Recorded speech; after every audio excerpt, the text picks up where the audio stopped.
Hebron. A tenda de Isaque estava mergulhada na penumbra da velhice. O patriarca, agora com 137 anos, sentia o peso dos anos sobre seus ombros. Seus olhos, que um dia contemplaram o sacrifício no Monte Moriá, agora mal conseguiam distinguir sombras da luz. Ele sabia que seus dias estavam contados, ou assim pensava, e havia uma tarefa sagrada que precisava cumprir: abençoar seu primogênito antes de morrer. Escavações arqueológicas em Hebron, uma das cidades mais antigas do mundo continuamente habitadas, revelam ocupação desde o período do Bronze Médio, 1550 a.C., exatamente a época dos patriarcas. O sítio de Tel Rumeida confirma que esta era uma região de pastoreio e assentamentos seminômades, perfeitamente alinhada com o estilo de vida descrito em Gênesis. Gênesis 27, 1 e 4 registra o momento crucial. Isaque chamou Esaú, seu filho mais velho, e disse: Eis que já estou velho, e não sei o dia da minha morte. Toma, pois, as tuas armas, a tua aljava e o teu arco. Sai ao campo e apanha para mim alguma caça. Faze-me um guisado saboroso, como eu aprecio, e traze-mo para que eu coma, a fim de que a minha alma te abençoe, antes que eu morra. Este não era um simples pedido de comida. No mundo antigo do Oriente Médio, a bênção paterna era um ato legal e espiritual de transferência de autoridade, herança e destino. Documentos de Nuzi, uma antiga cidade mesopotâmica, confirmam que bênçãos orais tinham força legal e eram irrevogáveis. Tabletes cuneiformes mostram casos onde bênçãos paternas determinavam a distribuição de propriedades e o status familiar. Isaque queria carne de caça, não dos rebanhos domésticos, mas algo especial, selvagem, que Esaú caçaria com suas próprias mãos. Era um ritual, uma refeição de aliança que selaria a transferência da primogenitura. Mas Rebeca estava ouvindo, a mesma Rebeca que, décadas antes, havia recebido uma profecia direta de Deus. 2 nações há no teu ventre, 2 povos se dividirão das tuas entranhas. Um povo será mais forte que o outro, e o mais velho servirá ao mais moço. Gênesis 25, 23. Ela sabia que a bênção deveria ir para Jacó, não para Esaú. Mas havia um problema. Isaque amava Esaú. O texto bíblico é claro sobre esta divisão familiar dolorosa.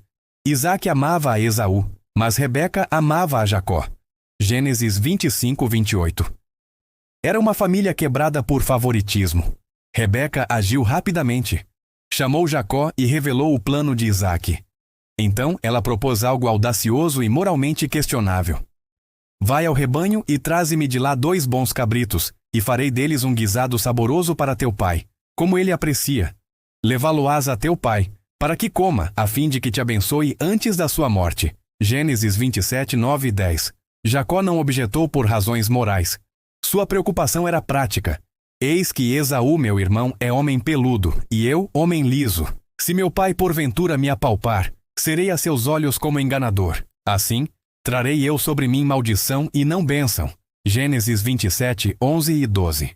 O nome Jacó, Yaakov em hebraico, significa aquele que segura o calcanhar, ou suplantador. Desde o nascimento, quando saiu do ventre segurando o calcanhar de Esaú, seu nome profetizava seu caráter, e agora ele estava prestes a viver plenamente esse nome. Rebeca assumiu toda a responsabilidade. Sobre mim seja a tua maldição, meu filho. Somente obedece à minha palavra. Gênesis 27, 13. Ela estava disposta a carregar as consequências, tal era sua certeza de que Jacó deveria receber a bênção. Rebeca preparou o guisado com maestria. Então ela fez algo engenhoso. Pegou as melhores vestes de Esaú, que provavelmente ainda carregavam o cheiro da caça, do campo, da vida ao ar livre, e vestiu Jacó. Com as peles dos cabritos, cobriu as mãos e o pescoço liso de Jacó, criando a textura peluda de Esaú. Este detalhe sobre a pilosidade de Esaú não é trivial. Estudos antropológicos mostram que populações edomitas, descendentes de Esaú, frequentemente apresentavam características físicas distintas das populações israelitas. O texto bíblico preserva detalhes etnográficos precisos. Jacó entrou na tenda de seu pai. Gênesis 27, 18, 19 registra o diálogo carregado de tensão. Meu pai! Eis-me aqui. Quem és tu, meu filho? Sou Esaú, teu primogênito. Fiz como me disseste.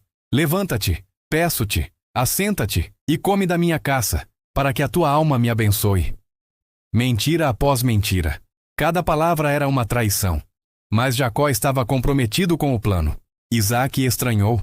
Como é que tão cedo a achaste, filho meu? A pergunta revelava suspeita. Esaú normalmente levaria horas caçando. Jacó respondeu com a mentira mais grave. Porque o Senhor, teu Deus, a mandou ao meu encontro. Gênesis 27:20. Ele invocou o nome de Deus para validar seu engano. Era blasfêmia envolta em manipulação. Isaque não estava convencido. Chega-te para que te apalpe, meu filho, e veja se és meu filho Esaú ou não. Gênesis 27:21. Imagine a cena. Jacó se aproximando, o coração batendo violentamente, as mãos cobertas de pele de cabrito estendidas para o toque do pai cego. Isaque apalpou as mãos e disse: A voz é de Jacó, porém as mãos são de Esaú. Gênesis 27:22. A voz não mentia, mas as mãos sim. Isaque estava dividido entre seus sentidos. Mas ele escolheu confiar no tato, não na audição. Ele perguntou novamente: És tu mesmo meu filho Esaú? E Jacó respondeu: Eu o sou. Gênesis 27:24. Isaque comeu e bebeu. Então disse: Chega-te e beija-me, meu filho. Gênesis 27:26. Era o momento final de verificação. Quando Jacó se aproximou e o beijou, Isaque cheirou as vestes, o cheiro do campo, da caça, de Esaú, e finalmente se convenceu. Então veio a bênção. Gênesis 27:27-29 registra palavras que mudariam o curso da história. Eis que o cheiro do meu filho é como o cheiro do campo que o Senhor abençoou. Deus, pois, te dê do orvalho do céu, da exuberância da terra, e abundância de trigo e de mosto. Sirvam-te povos e nações te reverenciem. Sê senhor de teus irmãos, e os filhos de tua mãe se encurvem a ti. Malditos sejam os que te amaldiçoarem, e benditos sejam os que te abençoarem. Era a bênção abraâmica sendo transferida. Prosperidade material, autoridade sobre nações, e especialmente, sê senhor de teus irmãos. Esaú serviria a Jacó. A profecia dada a Rebeca estava sendo cumprida, mas através de meios questionáveis. Mal Jacó havia saído da presença de Isaque, Esaú chegou da caça. Ele preparou o guisado com alegria, imaginando o momento especial com seu pai. Entrou na tenda e disse: Levanta-te, meu pai, e come da caça de teu filho, para que a tua alma me abençoe. Gênesis 27:31. Isaque estremeceu violentamente. Quem és tu? Sou teu filho, teu primogênito, Esaú. Gênesis 27:33 descreve a reação de Isaque. Então estremeceu Isaque com estremecimento muito grande e disse: Quem, pois, é aquele que apanhou a caça e matrou-se? Pois comi de tudo antes que viesses, e abençoei-o, também abençoado será. O texto hebraico usa uma expressão intensificada. Vayesherad Yitzchak, Sharada Gedolá ad meod. Literalmente, e tremeu Isaque com tremor grande até muito. Era horror, choque, percepção súbita da manipulação.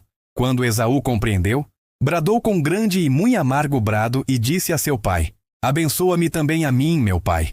Gênesis 27:34. Este grito ecoa através dos séculos. Era o grito de um homem que perdeu tudo, não apenas a bênção material, mas a identidade, o futuro, o lugar na história. O escritor de Hebreus mais tarde recordaria este momento. Esaú, querendo herdar a bênção, foi rejeitado, pois não achou lugar de arrependimento, ainda que, com lágrimas, o buscou. Hebreus 12:17.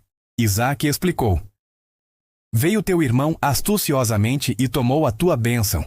Gênesis 27:35. Esaú respondeu com amargura: Não é ele justamente chamado Jacó? Pois já 2 vezes me enganou. Tirou-me o direito de primogenitura e agora usurpou a bênção que era minha. Gênesis 27:36. Ele implorou: Não reservaste, pois, bênção nenhuma para mim? Isaque respondeu com palavras que confirmavam a irreversibilidade. Eis que o constituí senhor sobre ti, e todos os seus irmãos lhe dei por servos. De trigo e de mosto o apercebi. Que me resta, pois, que eu te faça meu filho? Gênesis 27:37. Mas diante do choro persistente de Esaú, Isaque pronunciou uma bênção menor, quase uma antibênção. Eis que longe da exuberância da terra será a tua habitação, e sem orvalho do céu lá de cima. Viverás da tua espada e servirás a teu irmão. Quando, porém, te libertares, então sacudirás o seu jugo da tua cerviz. Gênesis 27:39-40. A arqueologia confirma esta profecia. Edom, a terra dos descendentes de Esaú, era uma região árida e montanhosa ao sul do Mar Morto. Escavações em sítios edomitas como Buceira e Tauilã revelam uma cultura guerreira, dependente de comércio de caravanas e, ocasionalmente, de conflito. A história registra períodos onde Edom se libertou do domínio israelita, exatamente como profetizado. Gênesis 27:41 registra a consequência final. Passou Esaú a odiar a Jacó por causa da bênção com que seu pai o tinha abençoado, e disse consigo: Vêm próximos os dias de luto por meu pai. Então matarei a Jacó meu irmão. Não era raiva passageira, era ódio assassino, calculado, esperando apenas a morte de Isaque para se concretizar. Esaú planejava cumprir o luto apropriado e depois executar seu irmão. Rebeca soube do plano e alertou Jacó: Eis que Esaú, teu irmão, se consola a teu respeito propondo matar-te. Gênesis 27:42. Ela ordenou: Levanta-te e foge para a casa de Labão, meu irmão, em Harã, e fica com ele alguns dias até que passe o furor de teu irmão. Gênesis 27:43-44. Alguns dias, ela disse. Ela não sabia que seriam 20 anos. Ela nunca mais veria Jacó novamente. Rebeca foi astuta até o fim. Ela não contou a Isaque sobre a ameaça de morte. Em vez disso, usou outra preocupação legítima. Enfadada estou da minha vida por causa das filhas de Et. Se Jacó tomar mulher das filhas de Et, como estas, das filhas desta terra, para que me servirá a vida? Gênesis 27:46. Era verdade que Esaú havia se casado com mulheres hetitas, causando amargura a Isaque e Rebeca. Gênesis 26:34-35. Os hititas eram um povo cananeu, e casamentos mistos ameaçavam a pureza da linhagem abraâmica e a fidelidade ao Deus único. Então Isaque chamou Jacó, abençoou-o novamente, desta vez conscientemente, e ordenou: Não tomes esposa dentre as filhas de Canaã. Levanta-te, vai a Padã-Arã, a casa de Betuel, pai de tua mãe, e toma de lá uma esposa dentre as filhas de Labão, irmão de tua mãe. Gênesis 28:1 e 2. E Isaque pronunciou uma bênção adicional confirmando a anterior. Deus Todo-Poderoso te abençoe e te faça fecundo e te multiplique para que venhas a ser uma multidão de povos, e te dê a bênção de Abraão, a ti e à tua descendência contigo, para que possuas a terra de tuas peregrinações, que Deus deu a Abraão. Gênesis 28:3-4. Agora era oficial. Isaque, com plena consciência, confirmava Jacó como herdeiro da aliança abraâmica. O engano havia sido descoberto, mas a bênção permanecia irrevogável. Jacó partiu sozinho, sem servos, sem caravana, sem riquezas. Apenas um homem fugindo por sua vida, carregando o peso da culpa, do medo e de uma bênção que custara tudo. Ele olhou para trás uma última vez, para as tendas de seu pai, para a terra que conhecia, para a mãe que nunca mais veria. Esaú observava de longe, o ódio fervendo em seu peito. Mas ele teria que esperar. Por enquanto, Jacó estava fugindo para o norte, em direção a Harã, a terra de seus ancestrais maternos. Uma jornada de mais de 700 quilômetros através de territórios perigosos o aguardava. O enganador estava fugindo. Mas ele não sabia que estava correndo direto para os braços de um Deus que transforma fugitivos em patriarcas. O sol estava se pondo sobre as colinas de Canaã. Jacó havia caminhado o dia inteiro, colocando a maior distância possível entre ele e a ira de Esaú. Seus pés doíam, seu corpo estava exausto, mas o peso maior estava em sua alma. Ele era um fugitivo, um enganador, um homem sem lar. Naquela noite, em um lugar que parecia completamente comum, Deus estava prestes a encontrá-lo de uma forma que mudaria sua vida para sempre. Gênesis 28:11 registra: Chegou a certo lugar e ali passou a noite, pois já o sol era posto. Tomou uma das pedras do lugar, fê-la seu travesseiro e se deitou naquele lugar. O texto hebraico diz Vaifga Bamakom, e ele encontrou o lugar, ou e ele chegou ao lugar. A palavra Makom, lugar, é usada 3 vezes neste versículo, enfatizando que não era um lugar qualquer. Era o lugar, aquele que Deus havia escolhido. Este lugar era Luz, uma cidade cananeia. Mais tarde seria chamada Betel, Casa de Deus. Escavações arqueológicas em Beitim, identificada como a antiga Betel, revelam ocupação desde o Bronze Médio. O sítio está localizado cerca de 19 quilômetros ao norte de Jerusalém, em uma elevação de aproximadamente 900 metros, tornando-o um ponto estratégico nas rotas comerciais antigas. Jacó tomou uma das pedras, provavelmente calcário local, comum na região montanhosa de Canaã. e a usou como travesseiro. Não era conforto, era sobrevivência. Ele dormiu ao relento, vulnerável, sozinho, sob as estrelas que seu avô Abraão uma vez contemplou, quando Deus prometeu descendentes incontáveis. Então Jacó sonhou, mas não era um sonho comum, nascido de ansiedade ou cansaço. Era uma revelação divina, uma teofania. Gênesis 28, 12 e 13 descreve: E sonhou: Eis posta na terra uma escada cujo topo atingia o céu, e os anjos de Deus subiam e desciam por ela. Perto dele estava o Senhor e lhe disse: Eu sou o Senhor, Deus de Abraão, teu pai, e Deus de Isaque. A palavra hebraica traduzida como escada é sulam, que aparece apenas uma vez em toda a Bíblia. Alguns estudiosos sugerem que poderia ser uma rampa ou uma escadaria, semelhante aos zigurates mesopotâmicos, torres em degraus que conectavam terra e céu. Jacó, vindo de uma família com raízes em Harã, Mesopotâmia, teria familiaridade com tais estruturas. Mas esta não era uma construção humana. Era uma conexão divina entre céu e terra, entre o mundo espiritual e o físico. E os anjos, mensageiros de Deus, subiam e desciam, indicando comunicação ativa entre Deus e a humanidade. Jesus mais tarde referenciaria este momento, dizendo a Natanael: Vereis o céu aberto e os anjos de Deus subindo e descendo sobre o Filho do Homem. João 1,51. Cristo se identificou como a verdadeira escada, a ponte definitiva entre Deus e a humanidade. Mas o mais impressionante não era a escada, era quem estava ao lado dela: o próprio Senhor, Yahweh, o Deus da aliança. E Deus falou, não com condenação pela manipulação: A terra em que agora estás deitado, eu te darei, a ti e à tua descendência. A tua descendência será como o pó da terra. Estender-te-ás para o ocidente e para o oriente, para o norte e para o sul. Em ti e na tua descendência serão abençoadas todas as famílias da terra. Gênesis 28, 13 e 14. Estas eram as mesmas promessas feitas a Abraão em Gênesis 12 e confirmadas a Isaque em Gênesis 26. Agora, oficialmente, eram transferidas a Jacó. Terra, descendência e bênção universal. Os três pilares da aliança abraâmica. Mas Deus não parou aí. Ele adicionou algo que Jacó desesperadamente precisava ouvir. Eis que eu estou contigo, e te guardarei por onde quer que fores, e te farei voltar a esta terra, porque te não desampararei, até cumprir eu aquilo que te hei referido. Gênesis 28, 15.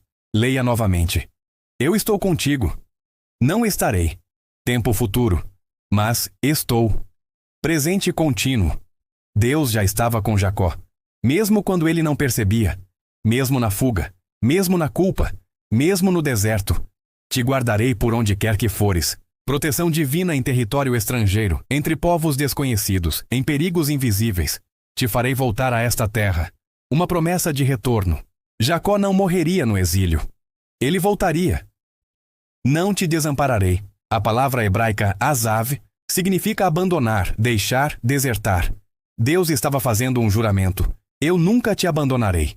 Gênesis 28, 16, 17, registra a reação de Jacó. Despertado Jacó do seu sono, disse: Na verdade, o Senhor está neste lugar, e eu não o sabia. E temendo, disse: Quão temível é este lugar!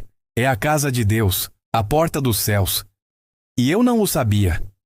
Jacó pensava estar completamente sozinho, abandonado, fugindo de consequências. Mas Deus estava ali o tempo todo. Quantas vezes pensamos estar sozinhos, quando Deus está bem ao nosso lado? Quão temível é este lugar! A palavra hebraica nora significa inspirador de temor, reverência, assombro. Não era medo paralisante, mas reconhecimento da santidade divina. É a casa de Deus. Beit El, Betel. Um lugar comum se tornou sagrado pela presença de Deus. A porta dos céus. Sha'ar HaShamayim. Jacó reconheceu que havia estado no limiar entre dois mundos, onde o véu entre céu e terra se tornou fino. Na manhã seguinte, Jacó fez algo profundamente significativo. Gênesis 28, 18 diz: Tendo-se levantado Jacó de madrugada, tomou a pedra que havia posto por travesseiro e a erigiu em coluna, sobre cujo topo entornou azeite. Ele transformou seu travesseiro em um memorial. A pedra que sustentou sua cabeça na noite mais importante de sua vida tornou-se um monumento à fidelidade de Deus. Derramar azeite sobre pedras era uma prática antiga de consagração. Escavações em sítios cananeus e israelitas revelam Macebot.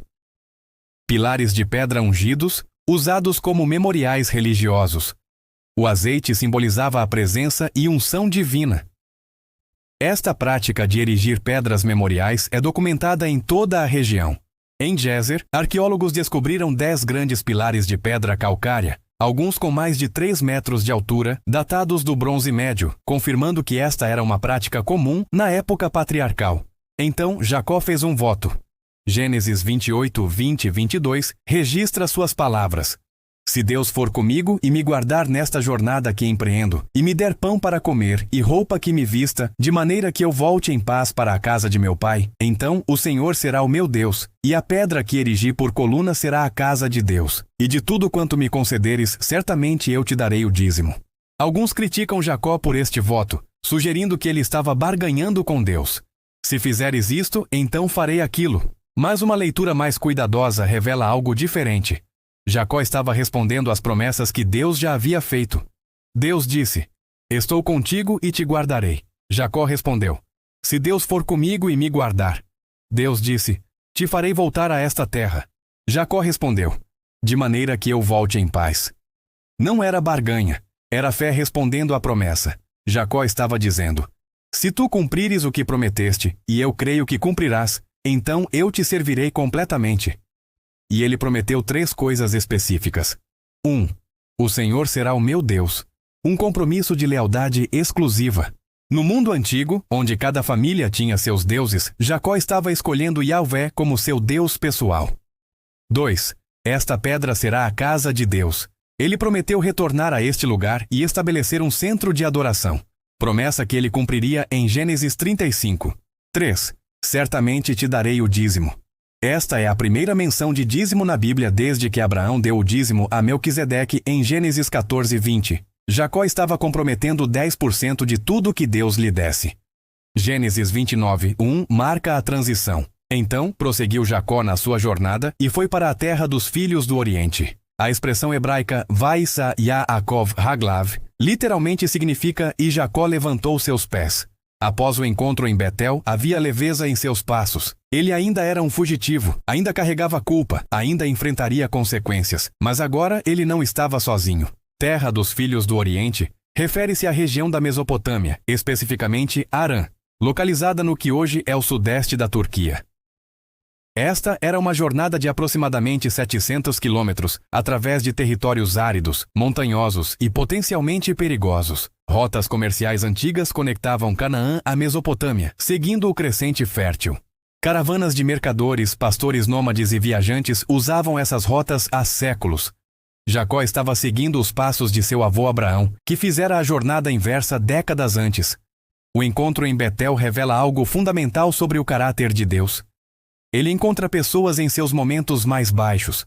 Jacó não estava em um templo, não estava em oração fervorosa, não estava em um momento de vitória espiritual. Ele estava fugindo, culpado, sozinho, dormindo no chão com uma pedra por travesseiro. E foi exatamente ali que Deus o encontrou. Deus não esperou Jacó se purificar, se arrepender ou se tornar digno. Ele veio até um enganador e disse: Eu estou contigo. Esta é a essência da graça. Deus nos alcança não porque merecemos, mas porque Ele escolhe. O Novo Testamento ecoa esta verdade. Mas Deus prova o seu próprio amor para conosco pelo fato de ter Cristo morrido por nós, sendo nós ainda pecadores. Romanos 5:8. Jacó continuou sua jornada com um novo propósito. Ele havia encontrado Deus, ou melhor, Deus o havia encontrado.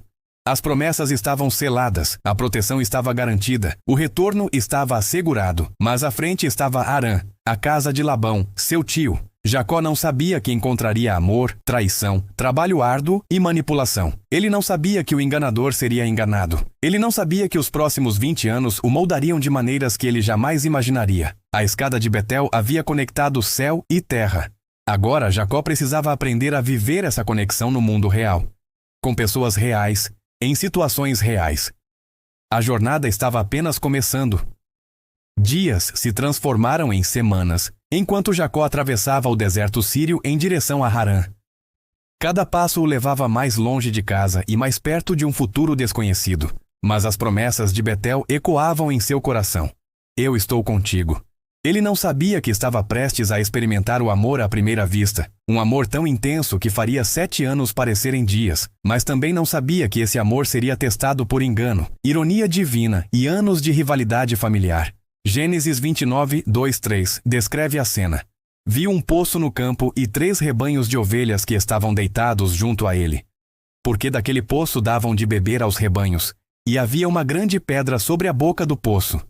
Ajuntavam-se ali todos os rebanhos.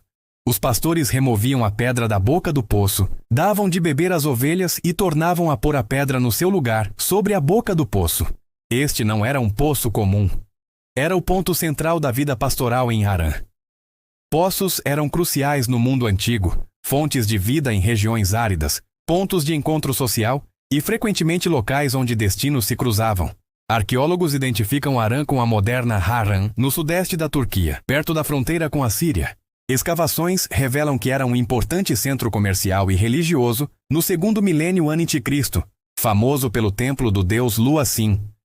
A região era conhecida por suas pastagens e pela abundância de água, essencial para grandes rebanhos. A grande pedra sobre o poço servia a múltiplos propósitos. Protegia a água de contaminação, evitava que animais caíssem dentro e controlava o acesso. O fato de precisar de múltiplos pastores para removê-la indica que era extremamente pesada, uma medida de segurança comunitária. Jacó se aproximou e perguntou: Meus irmãos, donde sois? Eles responderam: Somos de Harã. Gênesis 29, 4. A palavra irmãos aqui é um termo de cordialidade entre pastores. Jacó estava estabelecendo conexão, procurando informação. Conheceis a Labão, filho de Naor? Perguntou Jacó. Eles responderam: Conhecemos. Gênesis 29, 5. O coração de Jacó deve ter acelerado. Ele estava no lugar certo. Sua família estava próxima. Ele vai bem? Perguntou Jacó. Vai bem, responderam eles. E eis aí Raquel, sua filha, que vem com as ovelhas. Gênesis 29, 6. Gênesis 29, 9 registra: Falava ele ainda com eles quando chegou Raquel com as ovelhas de seu pai, pois era pastora. Raquel, cujo nome significa ovelha ou cordeira, era pastora. Isto não era incomum no mundo antigo. Mulheres frequentemente cuidavam de rebanhos, especialmente em culturas seminômades. Êxodo 2 menciona as 7 filhas de Reuel, Jetro, que eram pastoras. Era trabalho árduo, exigindo força, coragem e habilidade. O texto então descreve a reação de Jacó. Quando Jacó viu a Raquel, filha de Labão, irmão de sua mãe, e as ovelhas de Labão, irmão de sua mãe, chegou-se e removeu a pedra da boca do poço, e deu de beber às ovelhas de Labão, irmão de sua mãe. Gênesis 29, 10. Note a repetição enfática. Irmão de sua mãe aparece 3 vezes em um versículo. Aqui está um detalhe extraordinário. Jacó, sozinho, removeu a pedra que normalmente exigia múltiplos pastores. Ele simplesmente chegou-se, removeu a pedra. Alguns comentaristas sugerem que foi um momento de capacitação divina, Deus dando força sobrenatural para este momento de encontro providencial. Jacó não apenas removeu a pedra, mas deu de beber a todo o rebanho de Labão. Um serviço significativo que não passou despercebido. Então aconteceu algo inesperado. Então Jacó beijou a Raquel e levantou a voz e chorou. Gênesis 29, 11. Jacó beijou Raquel. Provavelmente um beijo de saudação familiar, comum no Oriente Médio antigo entre parentes. Mas então ele chorou em alta voz. Por quê? O texto não explica completamente, mas podemos imaginar. Eram lágrimas de alívio por ter chegado são e salvo após uma jornada perigosa. Lágrimas de gratidão por encontrar sua família. Lágrimas de emoção ao ver o cumprimento da promessa de Deus de estar com ele. E talvez, já naquele momento, lágrimas de um amor nascente. E Jacó anunciou a Raquel que era parente de seu pai, e que era filho de Rebeca. Então, ela correu e o anunciou a seu pai. Gênesis 29, 12. Raquel correu. A palavra hebraica vatarotes indica urgência, excitação. Ela deixou as ovelhas, presumivelmente sob cuidado de Jacó, e correu para casa com as notícias. Imagine a cena. Raquel entrando em casa sem fôlego, anunciando: Pai, um parente chegou. O filho de tua irmã Rebeca está no poço. A reação de Labão foi imediata. Quando Labão ouviu as novas de Jacó, filho de sua irmã, correu-lhe ao encontro, e abraçou-o, e beijou-o, e levou-o para sua casa. Gênesis 29, 13. Labão correu, abraçou, beijou. Era a hospitalidade oriental em sua expressão máxima. Mas havia algo mais? O texto de Gênesis 24 revela que Labão tinha um histórico de interesse por ganho material. Quando o servo de Abraão chegou com presentes caros, Labão foi extremamente receptivo. Agora, vendo Jacó, aparentemente sem riquezas visíveis, sua hospitalidade seria testada. Jacó contou a Labão todas estas coisas. Gênesis 29:13. Que coisas? Provavelmente sua história, o engano da bênção, a fuga de Esaú, o encontro em Betel, a jornada até Harã. Labão respondeu: Verdadeiramente és tu o meu osso e a minha carne. Gênesis 29:14. Era uma declaração de parentesco, de aceitação na família. Jacó ficou com ele um mês inteiro. Após um mês, Labão disse a Jacó: Acaso, por seres meu parente, hás de servir-me de graça? Declara-me qual será o teu salário. Gênesis 29:15.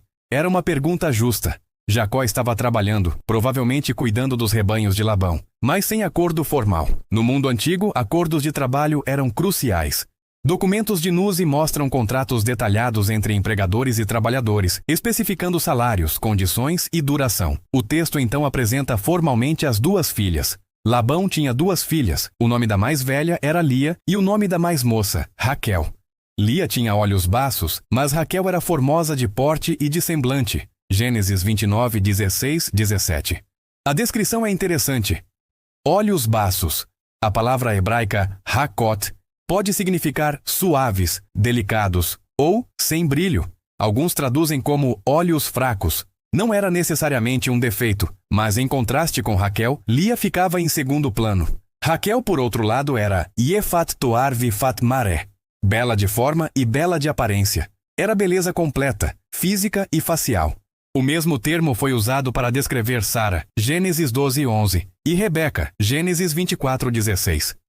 Gênesis 29:18 registra uma das declarações mais românticas da Bíblia. Jacó amava a Raquel e disse: 7 anos te servirei por tua filha menor, Raquel. O verbo hebraico ahav indica amor profundo, comprometido. Não era mera atração física, era amor genuíno que estava disposto a pagar um preço alto. 7 anos. No contexto antigo, isso era um dote extraordinário. Documentos de casamento de Nuse e outras fontes mesopotâmicas mostram que dotes típicos eram pagos em prata, gado ou serviço, mas 7 anos de trabalho era excepcional, indicando tanto o valor que Jacó atribuía a Raquel quanto sua falta de recursos materiais. Labão respondeu: Melhor é que eu te dê a ti do que a outro, fica comigo. Gênesis 29:19. Era um acordo, mas note a ambiguidade. Melhor é que eu te dê a ti. Dar qual filha? Labão não especificou o nome de Raquel em sua resposta. Era uma omissão intencional? Um prenúncio do engano que viria? Então vem um dos versículos mais belos de Gênesis. Assim serviu Jacó 7 anos por Raquel, e foram aos seus olhos como poucos dias pelo muito que a amava. Gênesis 29:20. 7 anos, 2.555 dias, pareceram poucos dias. Como é possível? Apenas através de amor genuíno. O amor transformou o trabalho árduo em alegria, anos longos em momentos breves. Imagine Jacó, acordando antes do amanhecer para cuidar dos rebanhos, trabalhando sob o sol escaldante da Mesopotâmia, enfrentando predadores noturnos, suportando frio e calor. Mas cada dia o aproximava de Raquel. Cada manhã ele a via. Cada noite ele sonhava com o dia do casamento. Estudos sobre pastoreio antigo revelam que era trabalho extremamente exigente. Textos de Mari e Ugarit descrevem as responsabilidades dos pastores: proteger contra leões, lobos e ladrões, encontrar pastagens adequadas, garantir água suficiente, cuidar de animais doentes ou feridos, assistir nascimentos, tosquiar ovelhas. Jacó fazia tudo isso dia após dia, ano após ano, mas o amor tornava tudo suportável. Finalmente, Gênesis 29:21 registra: Então disse Jacó a Labão: Dá-me minha mulher, porque meus dias se cumpriram para que eu me case com ela. Meus dias se cumpriram. Jacó havia cumprido sua parte do acordo. Ele havia trabalhado fielmente por 7 anos. Agora era hora de Labão cumprir sua parte. Para que eu me case com ela. A expressão hebraica ve'avoa eleha literalmente significa para que eu entre a ela. Uma referência clara à consumação do casamento. Ele havia esperado, trabalhado, amado. Mas Labão estava prestes a fazer algo que mudaria tudo. A festa de casamento estava sendo preparada. Labão reuniu todos os homens do lugar. Havia celebração, comida, vinho. Jacó finalmente teria Raquel como esposa, ou assim ele pensava. O enganador estava prestes a ser enganado, e a ironia divina estava prestes a se manifestar de uma forma que Jacó jamais esqueceria. A noite do casamento havia chegado. 7 anos de espera, 7 anos de trabalho árduo, 7 anos de amor crescente, tudo culminando neste momento. Jacó estava prestes a se casar com a mulher que amava. Mas, nas sombras da celebração, Labão estava executando um plano que espelharia perfeitamente o engano que Jacó havia cometido contra seu próprio pai. A justiça divina tem uma forma de nos ensinar através de nossas próprias táticas. Gênesis 29:22 registra: Reuniu Labão a todos os homens daquele lugar e deu um banquete. A palavra hebraica misté significa literalmente bebida ou festa de bebida.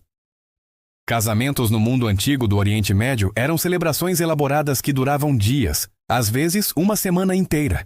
Havia abundância de comida, música, dança e especialmente vinho. Documentos de Nuzi e textos de Mari descrevem festas de casamento com detalhes. Contratos eram selados publicamente, testemunhas eram convocadas, presentes eram trocados e a comunidade inteira participava. O vinho fluía livremente. Isto não era apenas celebração, era estratégia. Quanto mais Jacó bebesse, menos atento estaria aos detalhes. Então veio o momento crucial. À noite tomou a Lia, sua filha, e a trouxe a Jacó. E este a possuiu. Gênesis 29:23. À noite, na escuridão. Não havia luz elétrica, apenas lamparinas de azeite que produziam luz fraca e bruxuleante. A noiva estava coberta com véus, como era costume. Tomou a Lia. Labão pessoalmente conduziu Lia à tenda nupcial. Ele era o arquiteto do engano, assim como Rebeca havia sido com Jacó. E este a possuiu. O casamento foi consumado. Não havia volta. No mundo antigo, a consumação tornava o casamento legal e irrevogável. Mas onde estava Raquel durante tudo isso? O texto não diz, mas podemos imaginar sua dor, sua confusão, talvez até sua cumplicidade forçada. E Lia? Como ela se sentia sendo usada como substituta, sabendo que o homem que a possuía amava sua irmã? Gênesis 29:24 adiciona: E Labão deu sua serva Zilpa por serva a Lia, sua filha. Dar uma serva pessoal à filha era parte do dote, uma prática comum documentada em textos de casamento antigos. Zilpa se tornaria importante mais tarde como mãe de 2 dos filhos de Jacó, Gade e Aser. Então veio o amanhecer. E aconteceu que pela manhã, eis que era Lia. Gênesis 29:25. A palavra hebraica hinei, eis que, expressa surpresa, choque, horror. Jacó acordou, olhou para a mulher ao seu lado e percebeu, não era Raquel. Era Lia. Imagine o momento. A luz da manhã revelando o rosto de Lia, não de Raquel. A realização lenta e devastadora do que havia acontecido. A raiva crescente. A sensação de traição. Jacó confrontou Labão imediatamente. Que é isto que me fizeste? Não foi por Raquel que te servi? Por que então me enganaste? Gênesis 29:25. Que é isto que me fizeste? As mesmas palavras que Isaque usou quando descobriu o engano de Jacó. Que é isto que me fizeste? Gênesis 27:20. Por que me enganaste? A palavra hebraica rimita é a mesma raiz de mirma, engano, derivada do nome Jacó. O enganador estava sendo enganado com seu próprio método. Labão respondeu com uma justificativa cultural. Não se faz assim em nossa terra, dar a menor antes da primogênita. Gênesis 29:26. Aqui está a ironia suprema. Labão estava apelando para a ordem de primogenitura, exatamente o que Jacó havia violado ao enganar Esaú e tomar a bênção do primogênito. Ele havia desrespeitado a ordem de nascimento, favorecendo o mais novo sobre o mais velho. Agora ele estava sendo forçado a respeitar essa mesma ordem, recebendo a mais velha quando queria a mais nova. Não se faz assim em nossa terra, mas era exatamente isso que Jacó havia feito em sua terra. Ele havia violado costumes, manipulado tradições, enganado seu pai. Estudos antropológicos de culturas do Oriente Médio Antigo confirmam que havia forte ênfase na ordem de casamento das filhas. Textos de Nuzi mencionam contratos onde pais se comprometiam a casar filhas mais velhas primeiro. Mas se isso era realmente uma regra rígida em Harã, por que Labão não mencionou isso 7 anos antes? Ele usou uma convenção cultural como desculpa para seu próprio engano. Então Labão fez uma proposta. cumpre a semana desta. Então te daremos também a outra, pelo trabalho de outros 7 anos que ainda me servirás. Gênesis 29, 27. Cumpre a semana desta. Complete a semana de celebração do casamento com Lia. Casamentos duravam tipicamente 7 dias. Labão estava pedindo a Jacó para honrar Lia publicamente por uma semana inteira. Então te daremos também a outra. Raquel seria dada após a semana, mas com um preço, mais 7 anos de trabalho. Era uma oferta que Jacó não podia recusar. Ele amava Raquel demais para desistir. Mas agora ele teria 2 esposas, e o preço total seria 14 anos de trabalho, o dobro do que ele havia planejado originalmente.